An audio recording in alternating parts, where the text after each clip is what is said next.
How to follow people on Tumblr. In this video, I'm going to show you how you can easily do it. First of all, open the application. So now we inside the home page.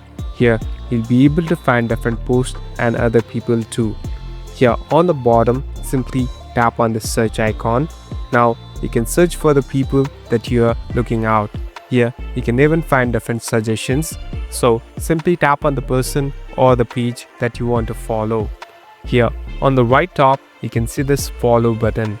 Simply hit on this follow button and it's done. So you have started following the people or the posts. Now you can simply go back and it's done.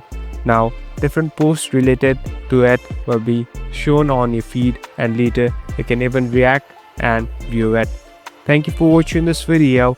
I hope this video will help you.